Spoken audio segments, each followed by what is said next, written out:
हम इस समय जो मौजूद हैं आपको बता दूं कि जो 27 तारीख को महापंचायत होने वाली है, भागीदारी संकल्प मोर्चा के जितने भी पार्टी हैं 27 तारीख को मंच पे होंगे, उसी मंच पे होंगे जहां पे अखिलेश यादव होंगे, ओम प्रकाश यादव होंगे, ओम प्रकाश राजभर होंगे, अरविंद राजभर होंगे और जो भी इस महापंचायत में जो भी पार्टियाँ हैं जिन्होंने भी भागीदारी ली है वो सभी पार्टियाँ होंगी। उसी क्रम में हमारे साथ मौजूद हैं भागीदारी पार्टी के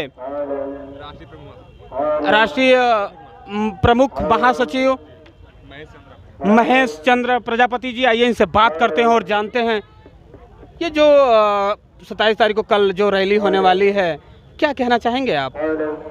कल ये जो हल्दरपुर में कार्यक्रम हो रहा है, कल जो रैली हो रही है, ये उत्तर प्रदेश की नहीं पूरी देश की ऐतिहासिक रैली होगी।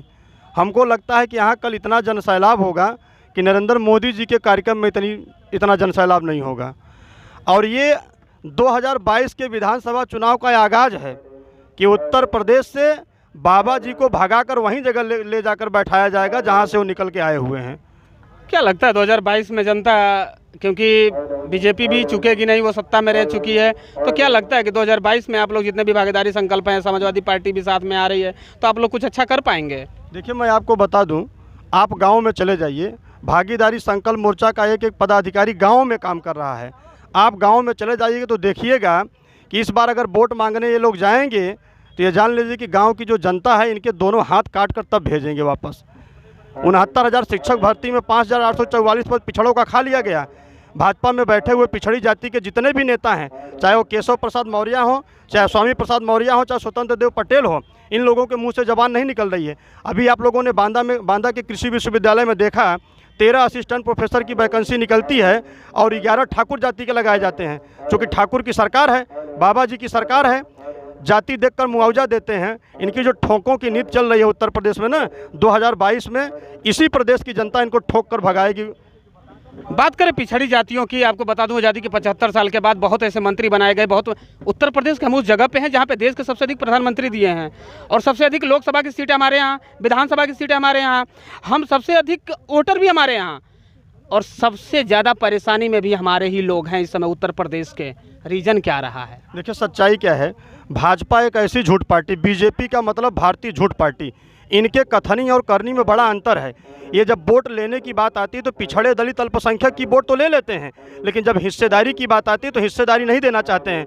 बीजेपी कहती है हम राम राज्य लाएंगे, ये राम राज्य की बात करते हैं। राम राज्य में क्या था? कुम्हार मिट्टी का बर्तन बनाएगा, चमार चमड़ा खलियाएगा, विश्वकर्मा छीनी हथौड़ी रुखान लेकर दरवाजा खिड़की बनाएगा, नाई बाल काटेगा, गड़ेरिया भेड़ी चराएगा। इन्होंने 500 बोर्ड बनाया है, माटी कला बोर्ड, चमड़ा कला बोर्ड, धोबी कला बोर्ड, तमाम बोर्ड बना के उसी के जाति को अध्यक्ष बनाकर केवल वोट ले रहे हैं। और जब हिस्सेदारी की बात है, शिक्षा की बात नहीं करते ये कि बच्चों को पढ़ाओ लिखाओ, मास्टर बाबू, डॉक्टर, चपरासी, लेखपाल, सिपाही, दरोगा, डीएम, एसडीएम, कलेक्टर बनाओ, इसकी बात नहीं करते हैं। ये बोर्ड बना के केवल उनकी जो पुश्तैनी काम है उसमें केवल ये बढ़ावा देना चाहते हैं। अभी माटी कला बोर्ड बनाए, हमारे समाज का एक तो विकलांग माटी कला बोर्ड का अध्यक्ष बनाए थे।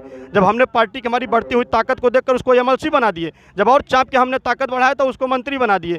ये विकलांग मंत्री हैं, ये 3 साल के 3 महीने के संविदा पर नियुक्त मंत्री हैं। आप बताइए, जब मंत्रियों का बजट खत्म हो गया तो किस बात को लेकर मंत्री बनाए हैं भाई? क्या समाज में घुमवा कर इनको वोट लेने के लिए? इस बार जनता इंतजार कर रही है, चारों कंधे पर इनको भेजने का काम करेंगे। कौन से ऐसे मुद्दे हैं जिनको लेकर आप 2022 का चुनाव लड़ेंगे? बड़े मुद्दे हैं भाई, बड़े मुद्दे हैं। बेरोजगारी सबसे बड़ा मुद्दा है, महंगाई चरम उत्कर्ष पर है। इन लोगों ने बीजेपी के बड़े बड़े नेता अरुण जेटली, कल्याण सिंह, स्मृति ईरानी, तमाम ऐसे नेता जो आलू प्याज टमाटर की माला पहनकर गैस सिलेंडर लेकर धरने पर बैठते थे कि देश में बड़ी महंगाई है, हमारी सरकार बनाओ, हम महंगाई कम करेंगे। तो बताइए, ये लोग कहें कि अच्छे दिन लाएंगे। बुरे दिन में सरसों का तेल 50 रुपया लीटर था, डबल सेंचुरी मार दिया, पेट्रोल शतक मार दिया, डीजल बेचारा 3 दिन पीछे है।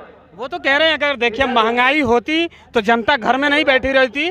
हमने जनता का महंगाई के साथ जनता का इनकम भी तो बढ़ाया है उन्होंने, उनका कहने का ये है। इनकम की बात कर रहे हैं, 2014 में जब बुरे दिन थे तब भी मनरेगा की 200 रुपये मजदूरी थी, 202 रुपये, और आज भी मनरेगा की 202 रुपये मजदूरी है। सरसों का तेल 200 पार हो गया है, 220 रुपये में बिक रहा है। कहाँ बढ़ाए हैं बताइए?